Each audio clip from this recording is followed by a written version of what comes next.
Like that's my jam. I like pen and paper budget. Like that was it. Really? Okay. I enjoyed the process, but for someone who doesn't enjoy that, like back to the basics, like cash and all this and everything comes out of my account, it's harder to do it that way. So in retrospect, knowing that we could be trusted with our credit and not overspending, I would do that differently. But other than that, I don't think I would do anything else differently. Thank you. That's a great point, what you just brought up. Because Dave's all or nothing approach is not for everyone, right? And there are certain individuals that can have that, lack of better words, the abstinence, basically to stop overspending on whatever. It's a habit. It's Yeah. it's a muscle. Right. So daily habit, daily discipline, it's something that everyone can do, right? But it's how easily can you get derailed. So Yeah, and that's the point I'm trying to make is Right. is the personality, yes, and Dave bases a lot of his thoughts on statistics and human nature. yeah, And for those who don't know, but Wall Street is based on human nature. yeah. We Okay. spoke a little bit about that Yeah, in the first one. everything is based on human nature, whether we really. So, Corinne, to go back to listening to people doing it, what was the pivotal moment for you was when you heard the Dave Ramsey screams, like, "Oh wow, there's a celebration here." Yeah, it's doable. There's a doable goal, and there's people making less money than us with more debt, and they're doing it. We can do it. And so to recap, you said 8 months. Yeah. And so you started at what, and when did you end up in 8 months? Where did you end up? So total was about right under 200,000. Holy cow. And that okay. is student loans, a potential, like a car note that we would Right. have to have paid after the lease, Right. solar panels on the home, Yeah. and like some little like credit card, maybe like a couple $1,000s that we had still like running on the credit card. And we had to pay off to get to everything that was due at that moment, Okay. probably around 180. Right. Because then 3 years later, after that lease was done with the minivan, we would pay off the note and Right, then we would okay. own the car. Right. So we paid off that 180. It was about 8 to 9 months. Okay. And that was with dumping in any investment that we had before that was not Oh, retirement. that's right. Yeah. 'Cause Yeah, you, that was about, I want to say 40. Yeah, 30,000-40,000, somewhere around. yeah, that you had saved up, and y'all could just infuse that. Yeah. Yeah. So we chopped off 40 grand right off the top. But Yeah, that's we liquidated everything except for $1,000. And Chris stopped contributing Wow. to his 401k. That's right, $1,000. Holy cow! Yeah, Mm-hmm. because, well, I mean, you stopped paying on the student loans, switched that, then you. So how long after the wedding was? Oh, this was this? wild because we once the wedding happened, I stopped contributing the 4K, never stopped, went down to like maybe just double the minimum, which I think Okay. was like 500, 550, 560 a month. So that wasn't anything crazy. So I was paying that now. Now we're married. We're living in my grandmother's house, Okay. who she passed away, but my father still owned the property, so he was now essentially renting it to us at a very good rate. Rent was very good. So we were there, and we were there for a year, and Yeah. we were About a kind year. of living it up as a Okay. first married couple. Sure. We were saving, Yeah. but But went we were on also spending. Yeah, yeah, right. vacations. We didn't mind all that stuff. So now fast forward to where we're now doing this is 4 or 5 years. Okay. Yeah. Yeah, because we bought our own home in Okay. 2015. And then Riley came right after. Like we moved into our home February 25th, I remember was the day we slept there. And then Riley was born March 8th. Wow. So there was Oh not my a lot God. of time. We had to throw everything into the cabinets, get her bedroom ready, and be ready to go. So that all happened. Now we're just very busy. We're preoccupied. Right. We're well, distracted. as a lender, and I know if clients are having a baby anytime soon, holy cow, that's a whole nother stress level. Yes. That's a video within itself Yes. of Yes, it that is. journey. Yeah. And so you're in the house, going to have a baby in a couple weeks. Bam, now Now, two Now we more get pregnant years. again. Two no, more we get, years. right away. I think the baby was less than 6 months old. We get pregnant with baby number 2. yeah. And baby number 2 comes. Yeah. They're 15 months apart. So it was in that moment where after we had Cameron, who's our middle, then we were like, okay. Then he presents it to me. Maybe she's still an infant. I was gonna say it wasn't She's like not a newborn. right away. But No, she's not a newborn, but she's still an infant, which means I've got 2 under 2. 2 under 2. I've got 2 under 2, and he comes to me with Dave Ramsey, and I'm like, okay, let's do this. Let's do this. Holy Luckily, cow. we didn't have any medical debt. We had Yeah. we had again. We weren't struggling. Like I like to point that out. We weren't struggling, but I think I just got tired. Honestly, I think I just got tired of the Amazon boxes. I just really honestly just got tired. I don't know of the what Amazon he's talking boxes. about. Yeah, I the think that's what it really motivation, was. yeah. Yeah. No, but honestly, that in all seriousness, that was the tactic or the quick history of why we got to that, and then fast forward now to being completely debt free. I'll say this: the grass does feel different under your toes. Well, that brings us to the next point here is basically to establish, hey, look, we did it. It wasn't exactly easy. We had to get everyone on board, husband and wife. You can't do it alone if you're in a marriage. You shouldn't do it alone. It can, but yeah, it's you not should advisable. you shouldn't do it alone because it's a lifestyle change. It is 100%. That's Yeah, perfect. and if you're going to do it, you need to do it. It's really good that you guys went all in because you completed it faster than a lot of people, I would imagine. It's amazing for me on the outside looking at it, going, "Holy cow, that's pretty cool. That's really cool," and the thought of not owing anyone, and then turning on the afterburners for wealth. Yeah. You know, turning on the afterburners for wealth and wealth creation. That's real wealth. Because I remember one of the things Dave Ramsey said, he goes, yeah, I pulled up to the Jag and I had like 50 cents or $1 to put in, gas in my Jag. Right. It just didn't make sense. Right. It just doesn't make sense. And so, we're driving through, we see G-Wagons in the Chick-fil-A. You're like, what is this? Is this what we're really, is that true wealth? Is that just surface? I don't know. But however, you guys know, and you went through it. So bring me back to the point of, or the baseline, hey, we did this. Right. Yeah. We did this, and now it's such an impact on your marriage and your life and what you're doing in children, everything else. Now you have time. We talked about this last episode, is you'll have time for all the games, and so you left your highly successful careers. And I'll say not necessarily by choice. I mean, I was laid off twice, and it kind of gave us like a forced quit into really launching the business. Now, our coaching, we've been doing for a while. So we've coached others along the way. Okay. In getting out of debt. What was the precipice for the business was me getting, having paid everything off, and now all of a sudden getting let go a second time. Yeah. And this time was a complete surprise. Yeah, and you're a pharmacist who. I'm a nuclear pharmacist that got got let go by a nuclear pharmaceutical company, and I was the only individual on my team that had overall experience with radiopharmaceuticals. Now, It just didn't make any sense. yeah, so No job is stable. I don't know what they're thinking. I don't know what their thing is. I don't know any of that, but it happened. So we had to deal with that reality, and really look internal. We had to look up to God and say, what do we do now? Right. And I will say this: thank God for us being here in this time, in this moment. Thank God that we found our church, our local church, Joy Church, in Mount Juliet. Thank God for all the pastors there.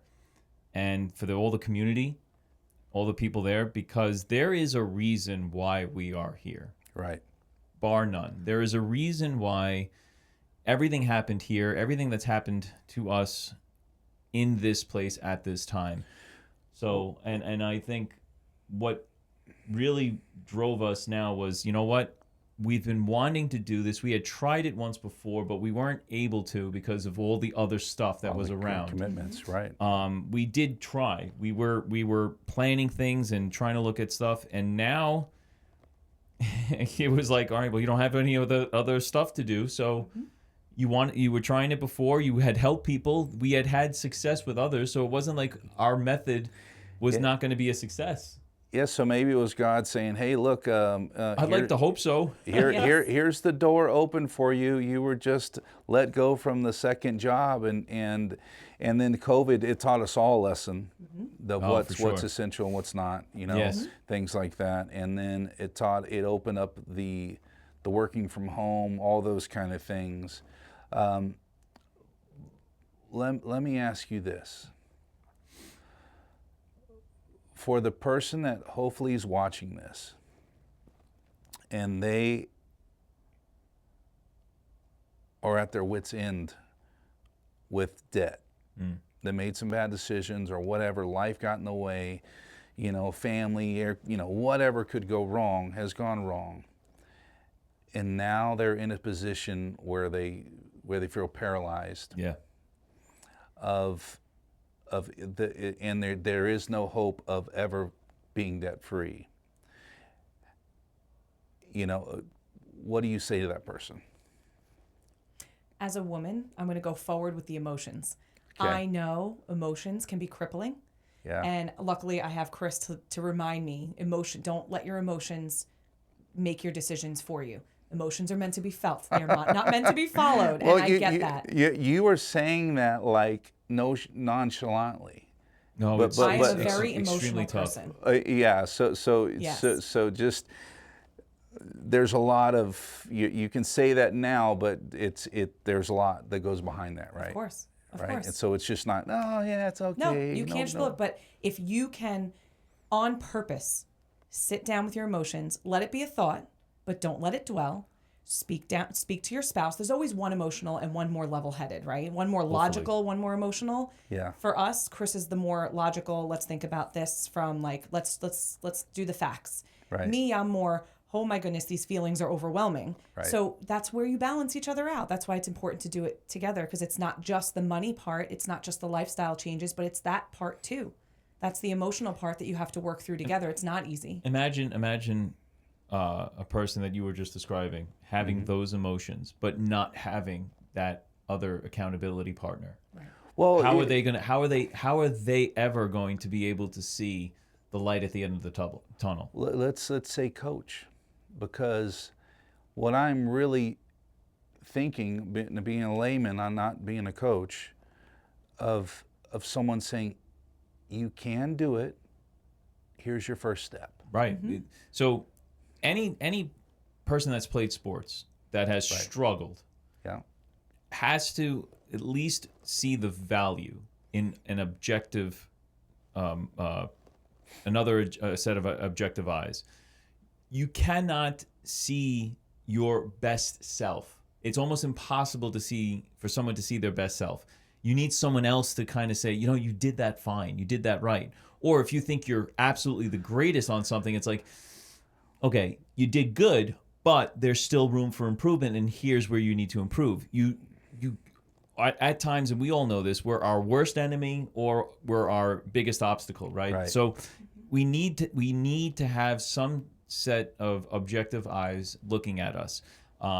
It's extremely huge, and when I was competing for bodybuilding, it's extremely huge in bodybuilding. Yeah. Right? You may be crushing and I think you're doing everything great, and then all of a sudden you get put up on stage there, and you've got all these other bodies that are just as good a shape as you, and someone's other eyes are working against you. So in this, it is no different than with this. They're all the same because the principle is the same.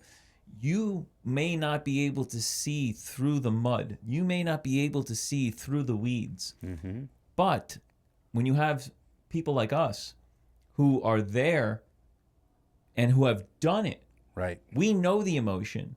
We know what you're going through. We know all the situations that are going to, we know the ridicule that you're going to get. Right. Okay? Whether it's on the good side or the bad side, it doesn't matter. We've been through it, and at a relatively young age. Yeah, You know? that's right. So we understand all that. But at the same time, we're there to say, listen, you can do this, number one, Right. because it is possible. That's what you need to know. Yeah. What they need to be able to do is first, you need to just be able to put the emotion aside. And I always say that, and that's, Corinne is so much, like, thank God for her, because if it was just me, there would be no emotion in this whole thing, because I'm so easily, no just rolls off my tongue so well when it comes, like, I can put myself through so much sacrifice that it could be a detriment to myself. Like, Sure. that's just how I am. I can say no, very easily. So thank God for her to kind of remind me, essentially, like, hey, listen, there is an emotional side to this. People aren't going to be able to do it just like you. And she's absolutely right. And that's kind of the reason why we don't necessarily ascribe to the Dave Ramsey method, because it's very, very one way. Right. There is not a lot of room for latitude, especially if you listen to Dave. Like, maybe the Dave coaches are a little bit different, but if you listen to Dave, he's one way and that's it. Yeah, he's basing it on of human emotion. If I base More psychology, right? right? Yeah. So if I base my audience on 90% of Americans or 99% of Americans, there's only 1% that has the discipline to use a credit card, or whatever that percentage is. Right. Most people just can't have that access. And that's not, it really isn't not true. It's Sure. not true at all. Right. I mean, there are people that could be, you could say, frivolous with the spending, but if you're put on a particular plan and you're guided against someone with someone, you could still operate just as well with a credit card. Yeah. But you need the accountability. Well, okay. So I know I need relief. I know Dave Ramsey's an extreme, or something I don't want to, and I'm gravitating to you guys. So what does it look like? How do I reach out? How do we get in communication with you? What are the first steps? So the first steps are our website. Okay. It's divinestewardship.com. Okay. We have all of our pricing on there. We have our link to make a clarity and alignment call. That's your first step, is to Okay. call us. It's a free call. It's a half an hour, tops 40 minutes. And that's when we go over, where do your values lie as in comparison with your money and your financial habits? Like, what is important to you Right. as a married couple, or if you're single, you do it together. We line everything up. And then your second phone call is another free phone call that goes over your results of, this is where you're at now, but this is where your values lie. This is where you want to be. So we can get you here. We know all of your things, and then we go into more of the personal. Right. So she's absolutely right. The very first thing is a clarity call. Right. You check our stuff out on social media. We've got our podcast on there on YouTube, Spotify, and Apple Podcasts. We have our videos on YouTube, Instagram, TikTok, all the jazz. Take a look at those. If you want to send out a comment, question on that first, dip your toe in the water a little bit, that's fine. But to really go in now, schedule that clarity call. Yeah. We need to see where you are. Right. We need to understand what your beliefs, and Corinne said, your values are. Right. What is it that you deem important, right, when it comes to certain money? And it's a quick, again, 30 to 40 minutes tops. Survey, bunch of questions, ranking system of 1 to 10. So you're just giving numbers, and then with a couple open-ended questions at the end. It's really, really cool. The second meeting is where now she said we go over the result. Now, why that? Why that two-step? Why not just have everything in one? Well, I have to break it down, right? There's a process. Sure. I don't like to just bombard people with anything. They're already running through a whole bunch of emotions. Hey, even having a phone call with a stranger could be very stressful. Sure. Okay. So I want people to understand that we're trying to figure out where you are, right? We're trying to figure out what your actual beliefs around money are. Right. Okay. What is it that you truly, truly value when it comes to the money itself and your perception of money around all of that? So, what are your expectations also on yourself of where you are? That's a big thing. Also, you got to get. I keep saying it. The reason why it's called a clarity call, clarity and alignment call, is because we got to get clear where you are, what you're thinking, what your thought processes are, and by doing that survey, we have a small little glimpse, a larger glimpse. It actually will force the person to maybe think of things they never thought about before. Right? Yeah. So that's a huge thing. If you've never actually looked at money a particular way, it's like, oh, I never thought of it. Maybe there is hope because maybe there's an option there that I was never aware of. Let me boil that down. So the first call, clarity call. Yep. And alignment. Clarity and alignment call. And Yep. now, okay, and that first call is a survey. Yes, it's a survey with a bunch of open-ended questions at the end. And then the Okay. second call is we get to show you your results. All right, but let me get back to the alignment. Sure. So clarity is to get clear where you're at. Well, Okay. clarity to see what more of what your values are, Okay. like what you deem important. Right? And then The And that- alignment piece is now shifting that to where you currently are. okay, so alignment is not like, hey, look, can we work together? No. So it's this not- is still on you. Yeah. This is still on you. So I'm trying to align your values and beliefs, trying to get you into alignment. So you deem something important. Right? Now, where are you in relation to that deeming that important? If you're perfectly aligned, your numbers should match. If you're not aligned, then we need to work to get you more in alignment with that. So, like, for example, if you deem one of the questions is, how important is having a 6 to 12 month emergency fund? Well, that's extremely important. Okay, well, give me a number, 1 through 10, 10 being the highest. Oh, that's a 10. Great. Then now I ask you on the flip side, well, where are you with that today?